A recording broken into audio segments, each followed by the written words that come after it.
This story is brought to your ears by all our fantastic supporters on Patreon. To get in on the action yourself, with bloopers, extras, and the occasional early story, join us at patreon.com/voiceofallmtg.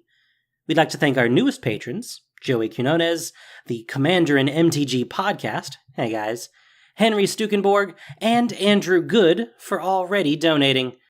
And a quick shout out from our patron Capitan Ra. To Rena, Ian loves you, and see you soon.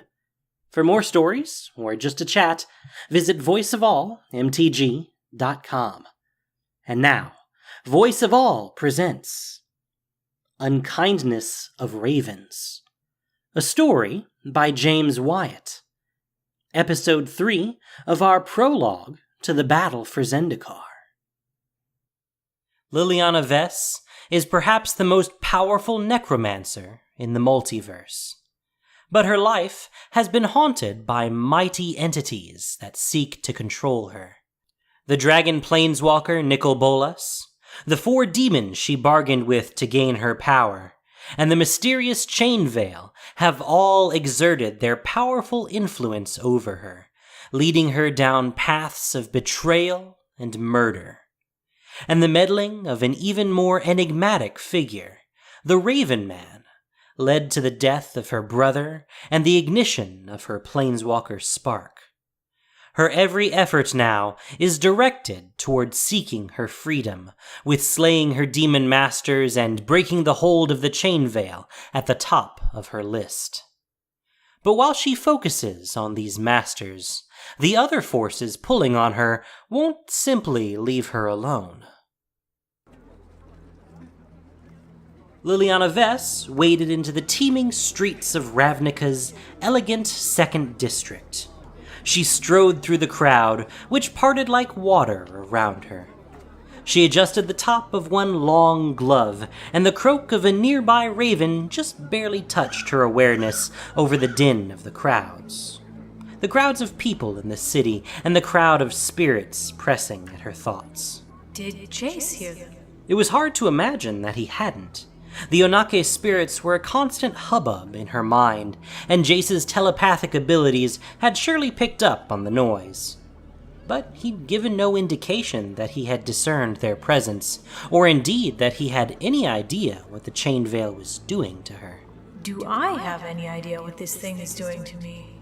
As if in response, the voices in her mind surged in volume.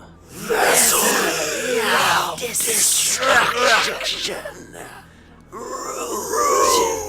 Oh, shut up! She snarled, giving her head a small, fierce shake that freed a single lock of hair from her headdress and left the strand hanging over one eye. A young Vidalcan's eyes widened at her outburst, and he ducked quickly out of her path. She tucked her hair back into place, and the voices subsided. They had been strongest on Chandalar, of course. It was the Onake's home plane. Here on Ravnica, or on Innistrad, or any of the other half-dozen planes she'd visited recently, they usually remained at the level of background noise. In the context of her conversation with Jace, though, that background noise had felt more like a clattering of kitchen pots, and she couldn't quite believe he hadn't noticed the clamor. Maybe he would have, if we hadn't been interrupted. And if he had noticed? What then? Maybe he would have helped. Liliana had come to Jace in search of a loophole, a way out of the mess she'd landed in. The power of the Chain Veil was immeasurable. It had allowed her to kill Kothafed and Gristlebrand, 2 of the demons to whom she owed her soul.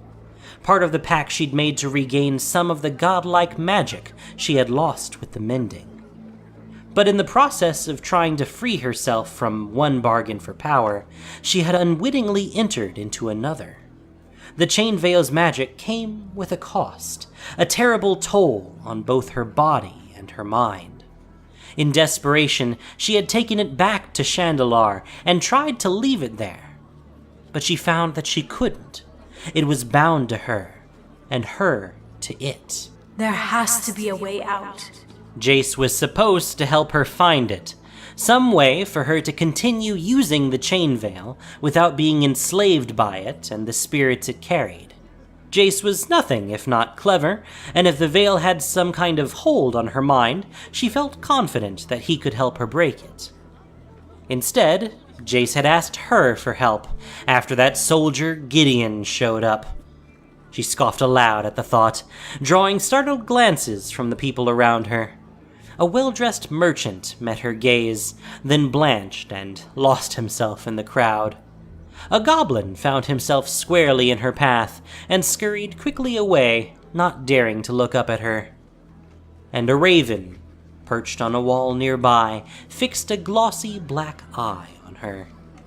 She scowled at it and walked on. Gideon had come to the restaurant, interrupted their conversation, and practically begged Jace to come with him to Zendikar, some backwoods nowhere plane he'd said was being devoured by giant monsters.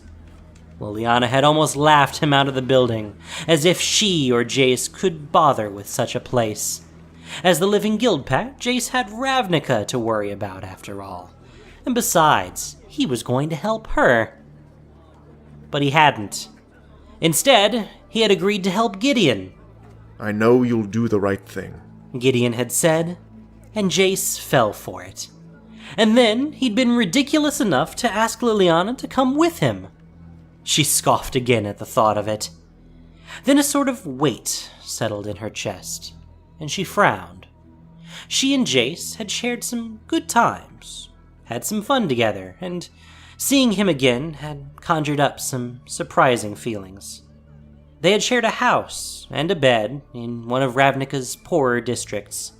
She had helped him through a rough time, the dear boy, before sticking a metaphorical knife in his back and returning to Nicolbolus, who she thought was going to help her extricate herself from the demonic pact that he had helped broker.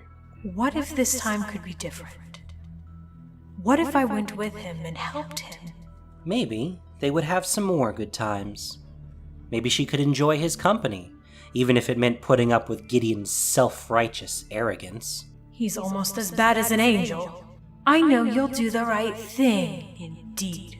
But maybe taking on some giant monsters and raising up their huge corpses to fight for her would be fun? Ugh. Fighting Gideon's monsters would mean using the chain veil again, and she was right back where she had started. A flutter of black wings in her face brought her up short. Another raven. Raven man. The croak of a raven. A raven on the wall. Now a startled raven in her face. She had been oblivious, and she silently cursed herself as she looked around, finally noticing where her feet had taken her while she'd been lost in her thoughts.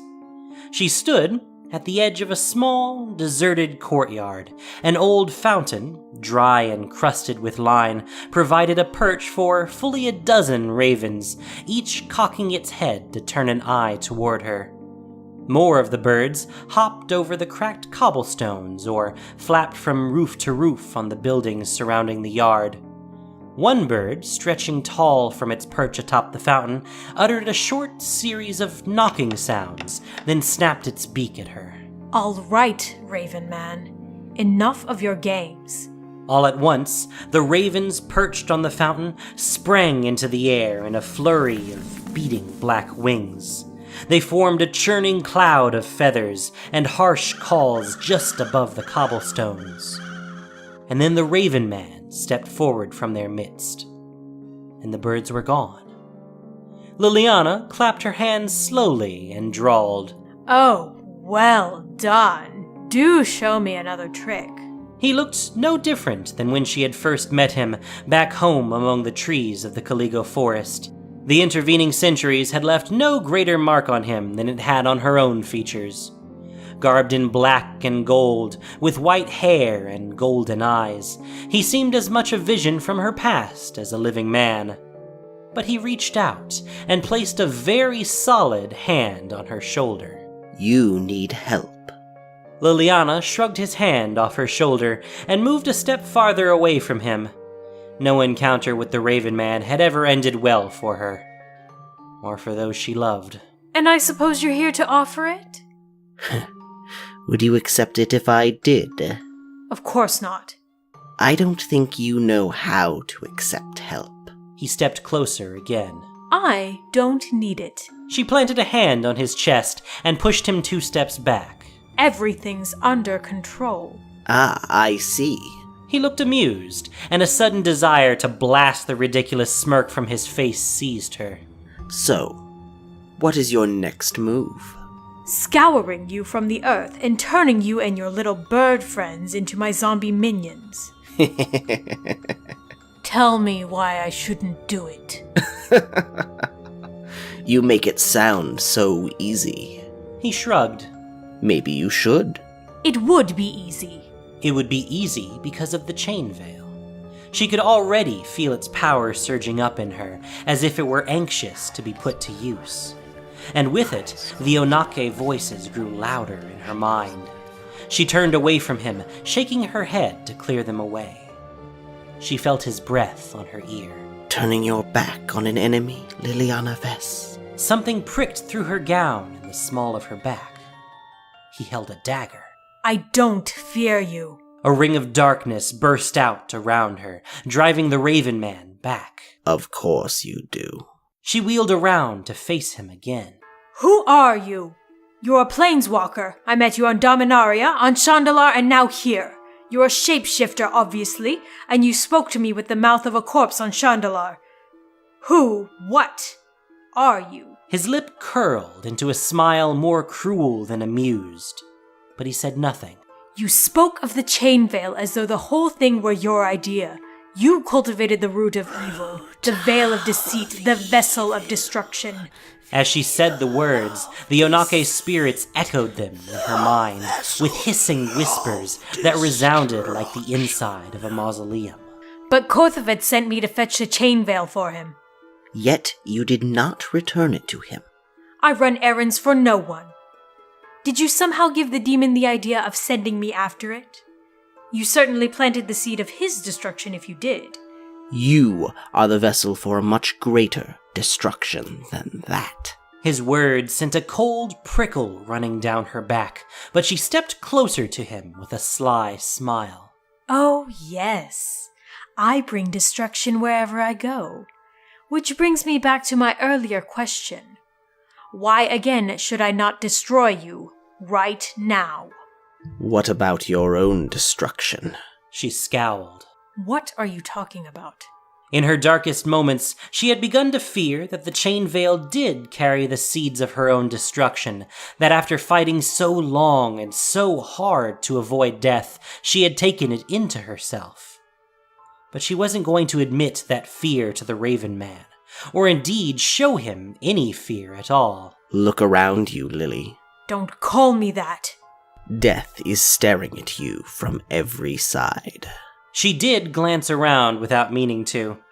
Ravens were everywhere, dozens of glassy black eyes fixed on her. 2 more demons still hold you bound by the words on your skin, and those 2 are mightier than the first.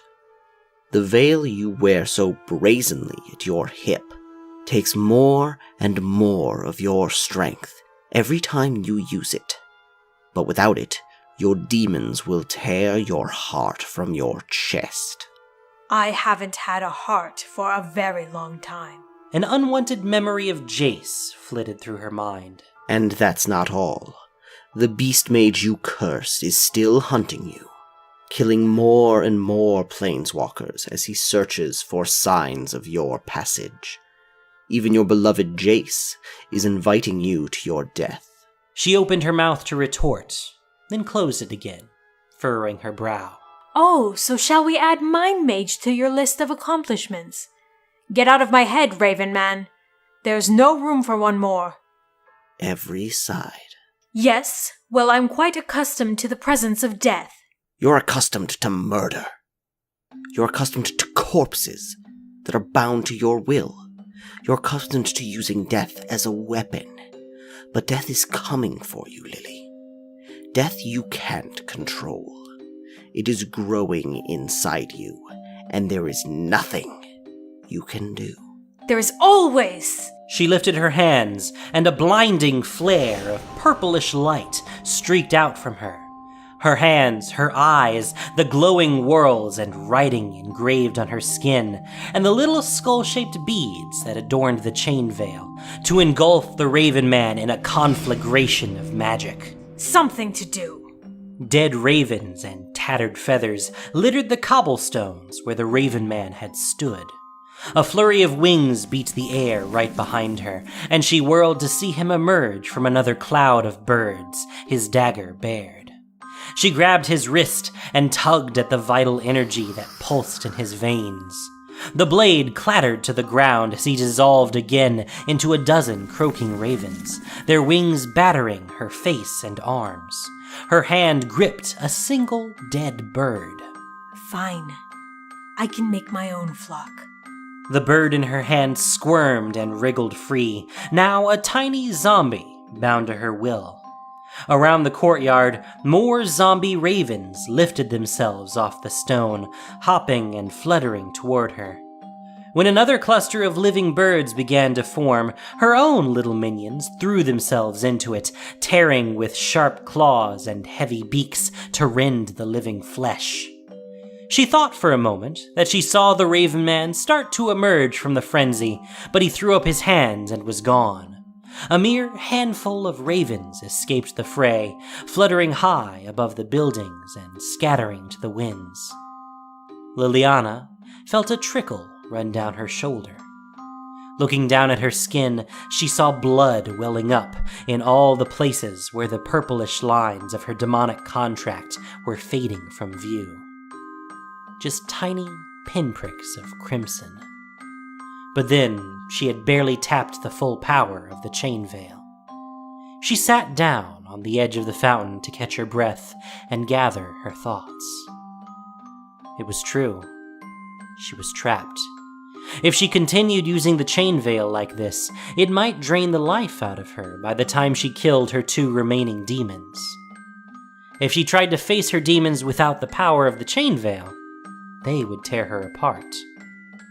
Helping Jace fight Zendikar's giant monsters presented the same choice. Death if she used the veil, death if she didn't. I don't need help. Jace can go solve Gideon's puzzle. I'll solve my own. She stood up, closed her eyes, and took a deep breath. Her stomach lurched a bit as she pulled open a door between worlds. Just as she stepped through, she heard the mocking cry of a raven at her back.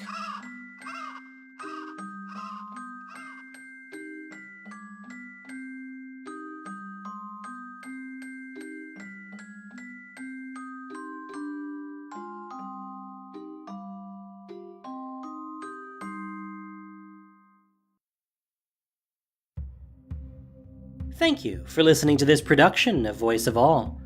As listener-supported entertainment, we rely on you, not just for the voices of the characters, but also to keep us going and growing. If you enjoyed what you heard, please support us by rating and reviewing us on iTunes, or following us on SoundCloud, Stitcher, and Google Play, or just plain sharing with your friends. You can also support us financially on Patreon for exclusive perks. Unkindness of Ravens was written by James Wyatt. The podcast was produced and edited by Gindol Keshi, with sound editing by Noxshade. This week's story featured the voice talents of Susie O'Neill, Matt Kay, and David Ford. Magic the Gathering is copyright Wizards of the Coast. Thank you for listening. Y'all have a fantastic day.